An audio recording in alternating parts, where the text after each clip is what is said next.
بتشتغل معلمة في مدرسة. في يوم دخلت عليهم مدرسة جديدة، دخلت قلبها وحبتها جدا وقربت منها واعتبرتها صديقتها المقربة، شالت معاها كل الحواجز. صاحبتها كانت بتيجي المدرسة بالأتوبيس لأن بيتها كان بعيد، فاقترحت عليها إنها تدور على شقة جنب المدرسة وتكون برضو جنب صاحبتها. فراحت وطلبت من زوجها إنه يدور لصاحبتها على شقة، وفعلا لقوا شقة عجبتها ونقلت فيها. وكل فترة كانت لما صاحبتها بتحتاج حاجة تقول لها ممكن زوجك يشوف لي سباك، ممكن زوجك يجيب لي ميكانيكي، ممكن زوجك يشوف لي كهربائي. لغاية ما في يوم كانت في المدرسة لقيت واحدة مدرسة معاهم بتقول لها كده تروحي لها تزوريها في بيتها الجديد من غير ما تقولي لنا. قالت لهم لا ده ما حصلش، انا ما رحتلهاش.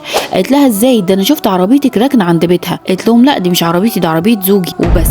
بدأت تحس بقلق وشك بس ما كانتش متأكدة، بقت طول الوقت بتركز مع بيت صاحبتها والعربيات اللي قدامه. لغاية ما في يوم بعد 3 شهور شافت عربية زوجها تاني، قامت راحت واجهته، اعترف لها انه اتجوز صاحبتها. اتصدمت، ده انا وقفت جنبها وفتحت لها بيتي. قالت لزوجها يا انا يا هي. وفي الاخر رجعت على بيت اهلها وهي مطلقة لانها تخلت عن الحدود الطبيعية بينها وبين اي حد حتى لو اقرب صديق. ده الرسول قال على اخو الزوج انه يدخل على مراتك الحم والموت.